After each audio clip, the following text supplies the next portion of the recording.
Pop. There we go. I thought I'd do a fun background for this one and let you see it first. When it's just me in the stream, you can't see the background. So let me just put that up one more time.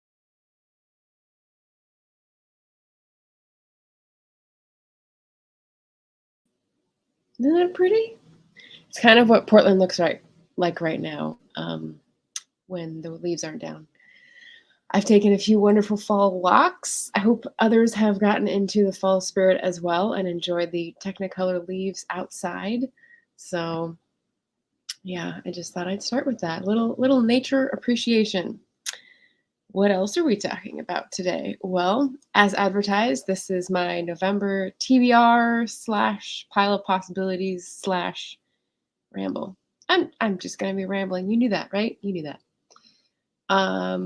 Yay, Anita likes the background. And she's probably done with her foliage, right? It's probably like all gone and you're preparing for snow over in the Nova Scotia. Oh, I bet it was gorgeous though. So welcome, welcome. I'm going to talk about the various buddy reads I'm going to be doing or continuing in November. The readathons I'm going to be jumping into, and there are 3, folks. It's going to be just as busy as last year.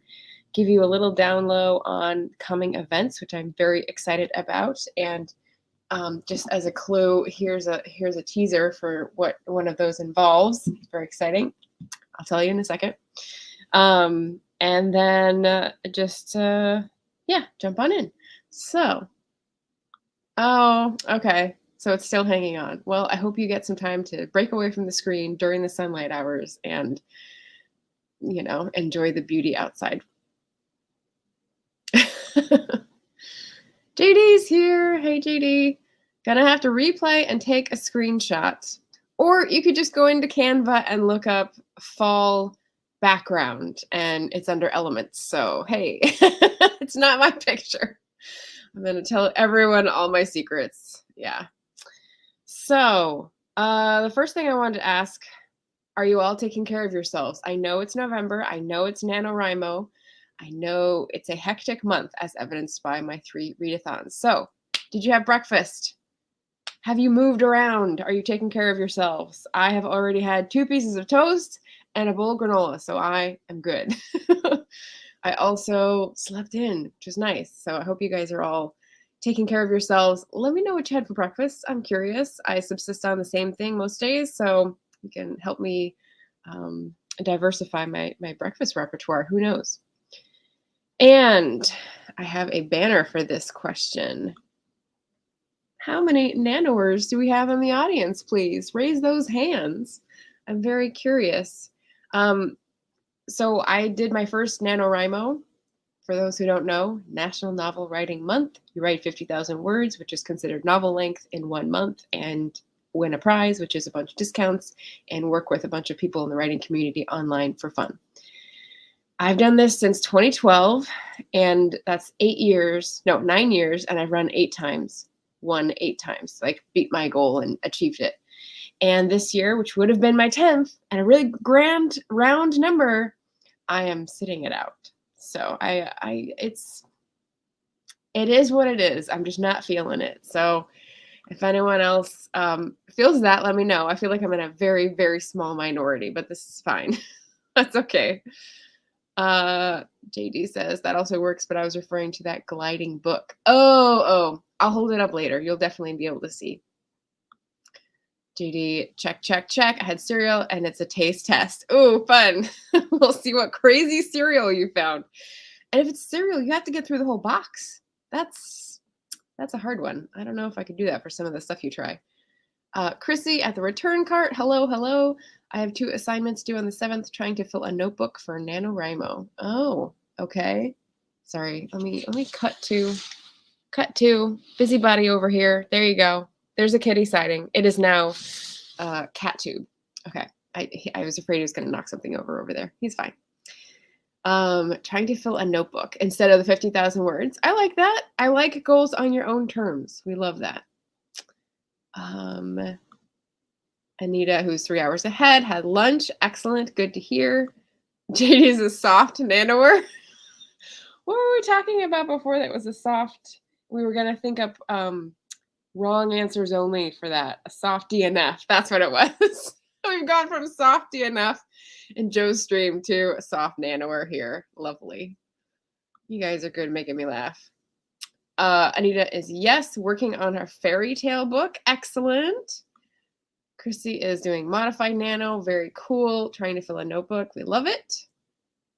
Heiner is here at breakfast, and he's 8 hours. I haven't done Germany in a while, or Sweden in a while, so I don't know if you're 9 hours ahead or what, based on daylight savings time. So, but yes, dinner time, excellent. Good way to take care of yourself. JD says, forcing ain't the idea. I will be working on several things, but not declaring a project or documenting word count, etc. Boundaries. We love them. Soft, yeah. Yeah, I think that's true. I think we on the stream can agree. 9 hour difference. Okay, thank you, Reiner. That's 9 hours, so 11, 8. So you're a late dinner. Well, that's good. That's very European. Okay, so congrats on breakfast, taking care of yourself. Congrats on nanos. I will just give the pin here. I'm doing a productivity sprint at noon on Friday, noon Pacific time. So that's 2 hours where we can do some sprints. And if you're looking to get some time in focus, there's lots of people to choose from, but I only do that one a month. So I'd love to see you there this Friday at noon. Coming events and current reads. So I'll go current reads first because Chrissy's here. I am this far through, and this is the beginning. You can't tell. Red Mars by Stanley Robinson. I'm buddy reading this with Chrissy of the return card in the chat, and I'm reconfirming like the definition of hard sci-fi versus sci-fi fantasy as a genre, which is a little more soft. And it's interesting, but it's not like capturing my attention. So I'm moving through it very slowly. I think Christy's got the same thing, but probably because she's reading more things. But yeah, so I wanted to read a Stanley Robinson because he's got climate fiction now that seems really good, but this is an older one. They're already talking about terraforming, which is like another version of geoengineering, but for other planets. So that's really fascinating, but otherwise slower reading. And I had someone else. Oh, Chrissy says you were ahead of me. I'm on 134. Do you have the same edition? So are we like talking about the same pages? Right now I'm on 204. So yeah. JD said, I switched books, was reading something where the Latino representation is a bit cringe, and returning to my beloved Hobbit. Oh, fun. That's a good fall read. That's a good fall reread. I have a friend here in Portland who they actually just like painted dark green with a white stripe, but it looked too dark. So they put on TikTok what they redid, and it's like this beautiful yellow tones, like Sylvan Lothlorien feel of a forest that they painted on the wall. And I was just like, oh my God. Artisans among us, truly. They also had a video on TikTok of like the shirt and the waistcoat, and they were like, I just need a jacket to be the Hobbit I've always wanted to be. And it was pretty funny. It was pretty on point. So I love it. I love it all. Chrissy says, I agree with you that it changes my definition of hard sci-fi. I do like the writing, find it interesting. Some of the parts are dense due to the science, right? Like if you have a whole paragraph of all the tasks that someone is doing that is all like chemicals or all construction terms, it's like, I don't want to read these and focus on each of these words because I don't know what any of them mean. It's like another language. So a little patience for that. Different version, but the page numbers are close. Okay, cool. All right, well, we'll be trudging through this together. I'm looking forward to that. Shannon is here. Hello, hello. Thanks for stopping in.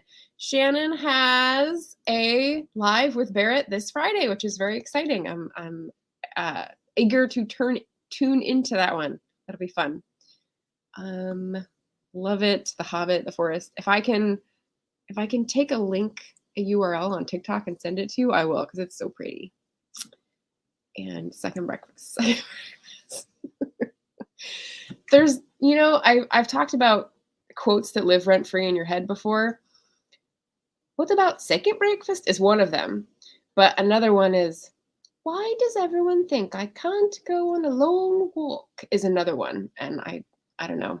It's not exactly right, but it's close. Yeah. Quotes that live rent free. Ooh, words today. Words today are hard. This is okay. Oh, and the other current book is Rebecca Weatherspoon. I haven't read her before, and this was recommended by Cynthia at Book Whimsy and Cousin at Always Doing. And I'm like, I want to get in. She has some paranormal romance and a lot of books.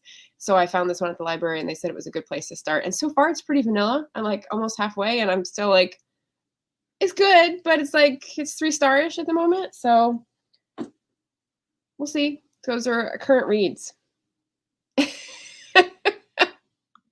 Yes, for second breakfast. Potatoes.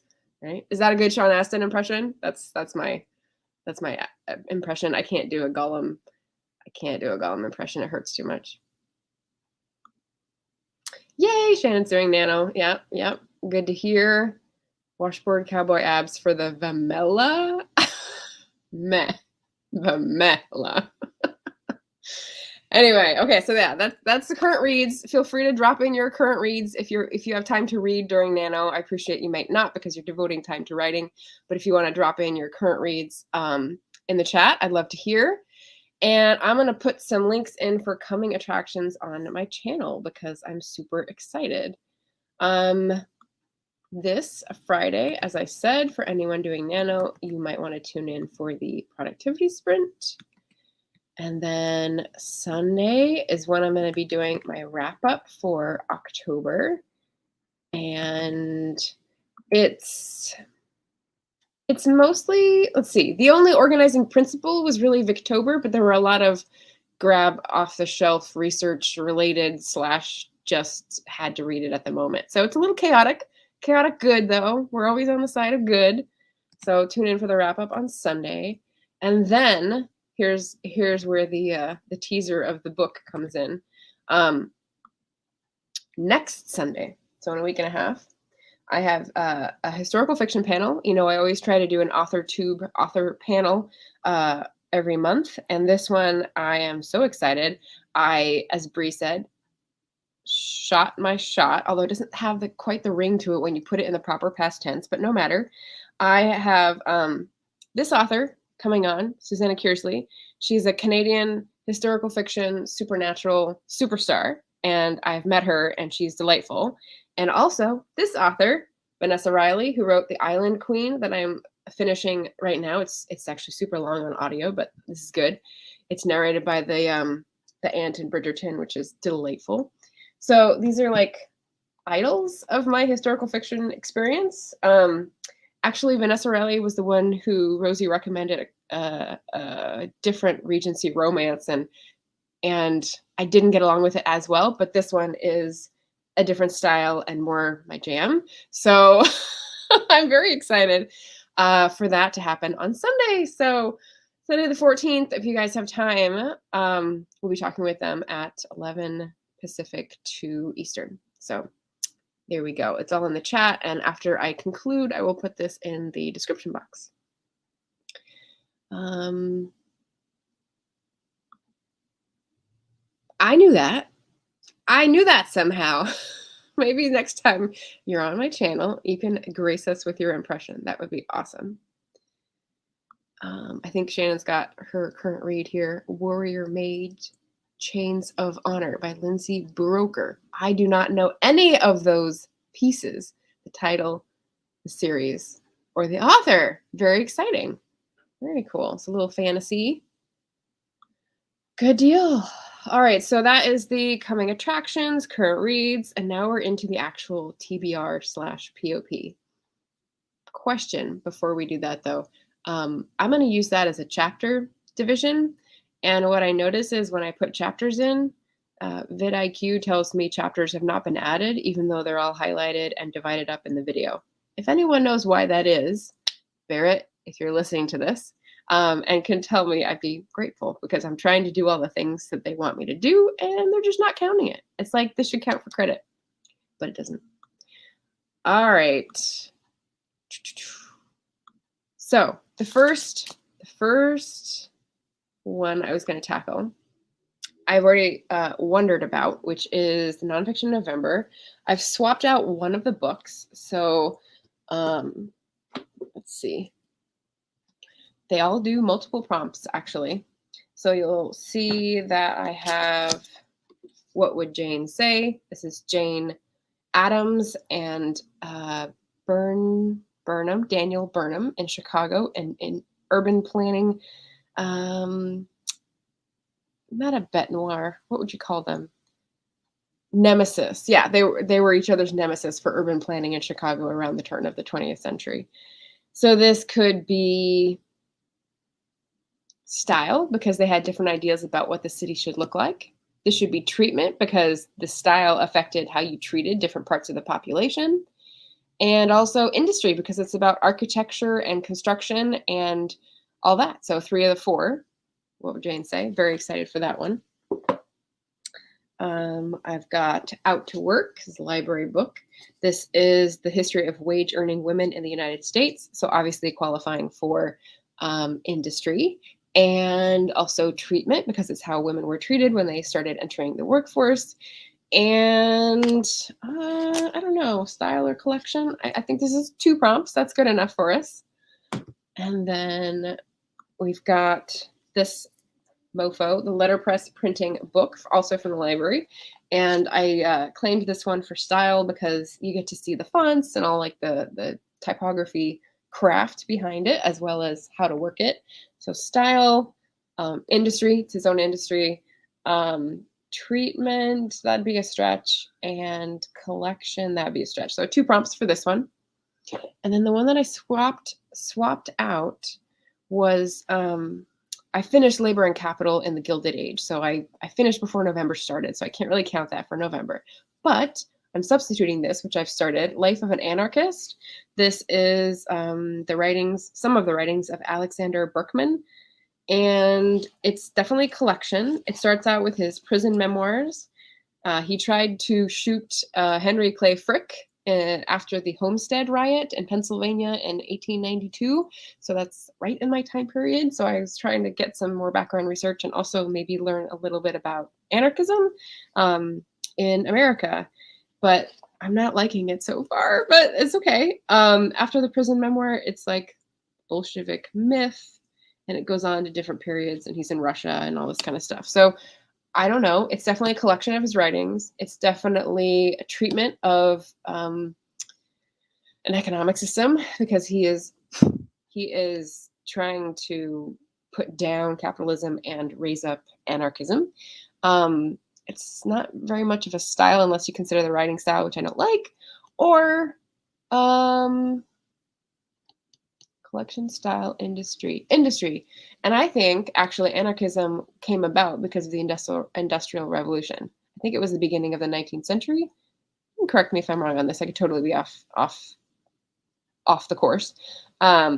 But I think that was one of the major things, is the alienation of the classes that industrialization exacerbated and made people desperate for solutions, including the revolution of anarchy. So yeah. So this is also a book I've had for way too long that I need to return to my friend Allison. So I'm only just starting it, but maybe Nonfiction November will kick my pants into gear on that one. Shannon says Lindsay Broker has a channel podcast she does with other indie authors called The Six-Figure Author, or Six-Figure Authors. Well, I like the sound of that. Okay, I'll definitely look her up. That sounds good. Great info. Thank you. JD says he had a friend that instead of BS would say Bolshevik. That's a good one. There's probably a name for that, a word that is used in place of a curse word, but I don't know what it is. So Bolshevik. That's a good one. So that's my Nonfiction November picks. I don't know how many of you guys are focusing on a nonfiction November TBR, but I mean, I think it's pretty manageable. They're all kind of dense. So I'll have to take them slow, but 4 books in a month I think is doable for that readathon. So Let's see. My next readathon, if you guessed it, is not during the whole month. It's only for the first 10 days. And so I'm going to be concentrating on probably just like one out of these three. It's called Historathon, and it's by a Curly Reader and Lindsay's Little Library, I think. And it's historical fiction. So I have to contribute, try to contribute somehow, right? They have 5 prompts, I think, and I'm only going to get through 3 of them, but at least I'll be participating. The first one is a book with transportation.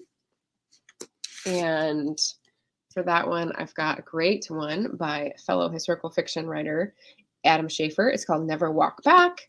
Let's see. Civil War South. After witnessing a speeding locomotive massacre a herd of wild elk, she conjures up the design for an improved railroad brake based on the invention that her husband Henry had been unable to bring to reality. So she's trying to be an inventor in post-Civil War South. And then they encounter Augustus Wyndham, the heir to his father's railroad empire, who's obsessed with his legacy.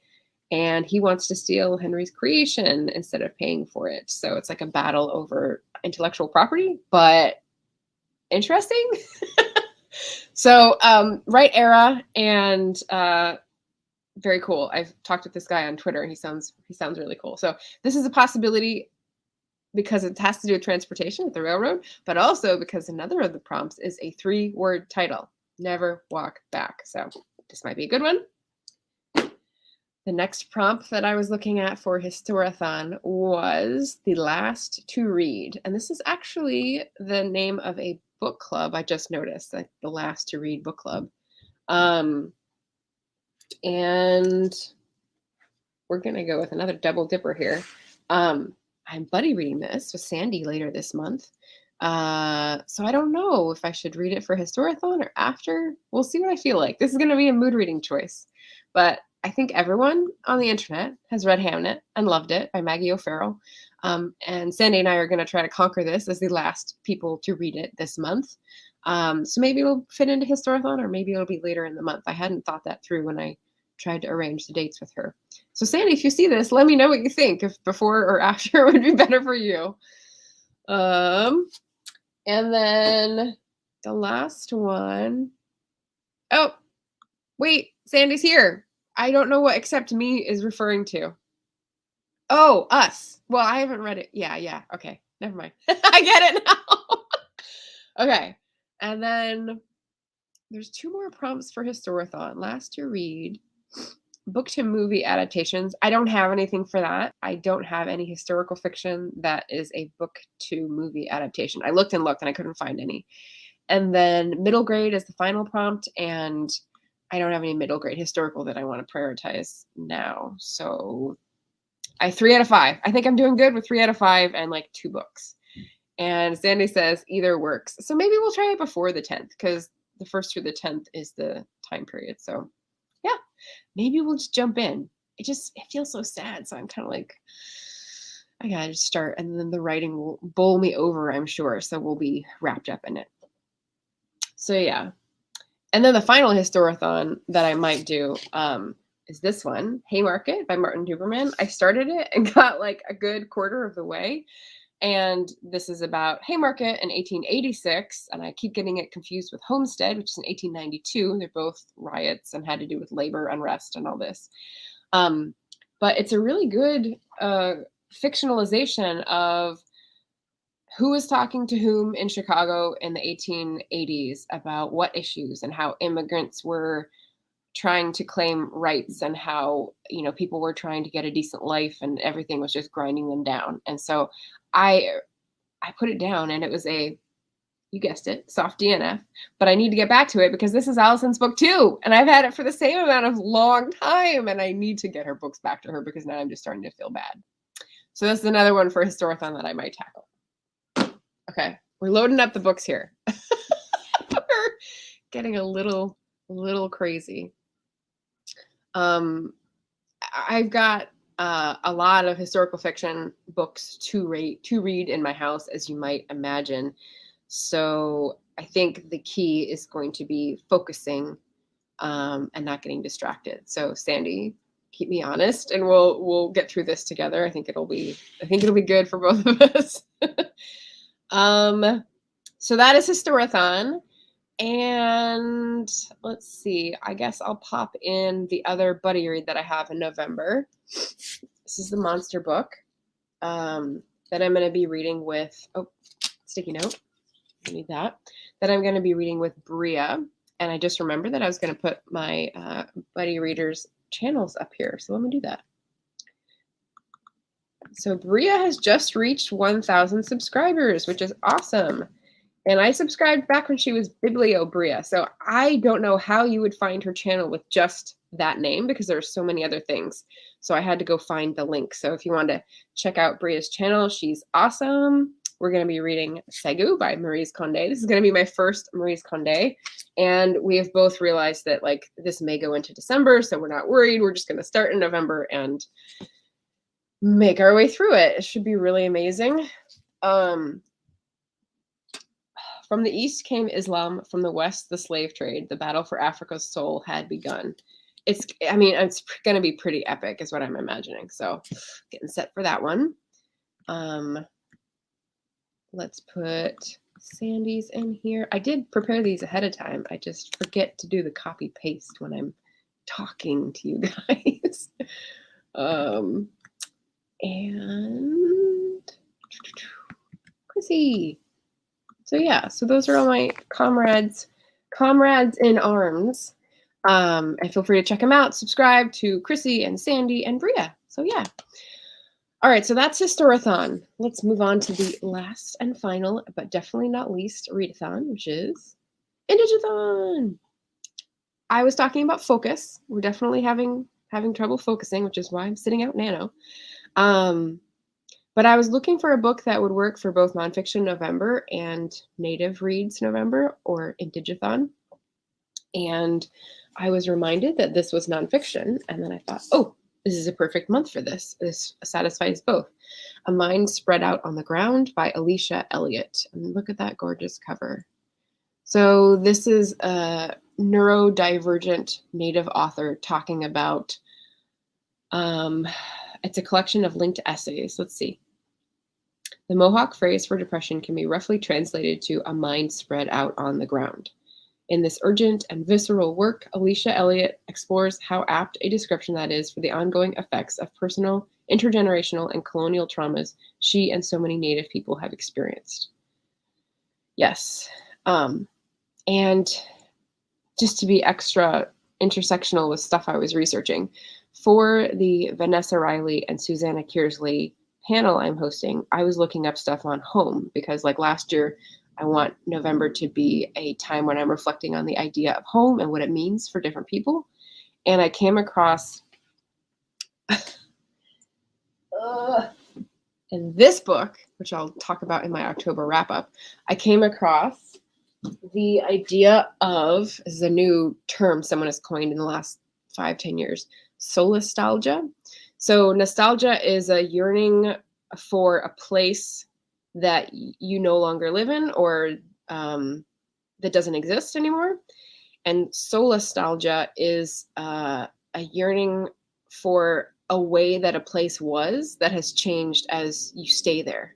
And so when she talks about environmental stuff and ownership stuff, I think it's going to be like a real crossover for this and the idea of home, because what happened to the natives in North America, but they were staying or trying to stay in the place that they had been for thousands of years until colonizers came through and like wrecked so many systems and pushed them out and changed their habitat so that the knowledge they had accrued over these thousands of years didn't apply anymore. They were in a different system. They were in a different environment. And that trauma, that sort of ripping you apart from the environment that you belong in, is real. And how does that affect how you think of home? How do you ever feel like if you're a definition of home is like somewhere you feel safe and familiar, you can stay in the same place and still have the whole landscape be transformed and just experience that as shock and trauma. So this is going to be a really interesting read together. I'm very excited for this one. And then back up if I have extra time, since this is a pile of possibilities. I have this. I forgot I got this one on my trip to Chicago and Boston. Ta-da! Braiding Sweetgrass. Robin Wall Kimmerer. I treated myself because I treated myself on that trip. I don't need to answer why. So anyway, but I feel like this is how I do with my food, is that I really enjoy a treat, but then I take it in little pieces to prolong the pleasure. Does anyone else do that? I feel like I just read Gathering Moss and put up my book review. And so I want to wait before I go back into her voice because I want to like treasure it more. You know how the first bite of something is always so much better than like the fourth bite. So I feel like if I wait a little while before I dive back into Dr. Kimmerer's voice, it'll just taste all the much sweeter. All that much sweeter. I don't know. Does that sound crazy? That sound crazy. That's okay. We're used to crazy. Yeah. Sandy sending hearts. JD saying it sounds like it, and home is such an evolving concept. Totally. JD was one of the 2 people who responded to my prompt last November when I was a baby booktuber to do a response video that talked about your idea of home. So if I just found it, I could pop that up into the cards as well. It was a good one. We got Treat Your Shelf going on. Yep. Shannon says, I used to teach college English and literature, and one thing I taught my students was to pick their words with purpose. One reason is connotation, which can influence how a work is received. Okay. Is this about the solastalgia? I'm not sure what that's a response to. That's important. Haven't had a full candy bar in so long. I relish the bite. Oh, good. Okay. We're on the same page. Yeah. The example I used was this. People may have a house, but they may not all have a home. Okay. Yeah. So yeah, exploring the connotations behind home. I think instead of talking about the language, I'm talking more about the personal feeling about the concept, like what you can have different definitions of home, but when you talk about home as the nation state or home as the earth we're living on, how does that affect how you behave, like your worldview, you know? So just a preview of that November 14th panel. Very excited about it. I'm definitely going to do too much research because you know me. So that's the Indigathon, and like I said, I'm scaling it down so that I can give attention to the books instead of like peeling through all of them, and really make those reads count. And this is where I'm going to say, hey, if you've enjoyed me talking about readathons, like and subscribe to this channel because I'm trying to remember to do that and be a good student. And I think that's all I got to cover. I think I did it quicker today. Yeah, okay.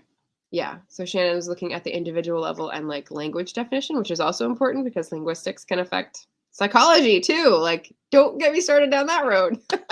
But yeah, it sounds like we should have a conversation, or maybe I'll bug you during the live stream on Friday. That'd be cool. That'd be really cool. So yeah, so I have a lot of books in disarray. We love our Canadian authors. Has anyone read Susanna Kearsley here or Vanessa Riley? I'd be curious because I've read most of her novels. This is on my favorites shelf. This is one of the books that I haven't reread in a while, but it's a person who can touch an object and feel its history, like glimpse the things that it's done in history. And so she's in the present time. Susanna Kearsley is the queen of dual timelines, and it goes back to Russia in the 17th century, but she also goes to Scotland in the 17th century, and they link together, as crazy as it sounds. And this is why I recommended this to Brittany at Literarily Smitten, because she loves Russia and I love Scotland, and so we've both got historical fiction jam, and they come together in Susanna Kearsley's series. So yeah, this is why I love her so much. But The Firebird is the first book that I picked up by hers that made me fall in love. So yeah, very, very excited. Yay. What else can I say? It's November. Happy NaNoWriMo, everybody. Yesterday was National Author Day. I hope you celebrated. I did a little celebrating myself.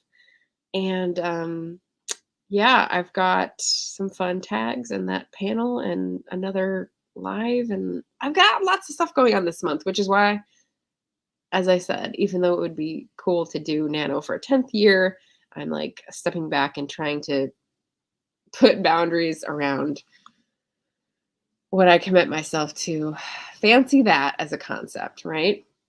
So until next time, when I see you on Friday for the productivity sprint, please take care of yourselves, have a cup of tea, turn that tea into stories, and yeah, I'll see you guys.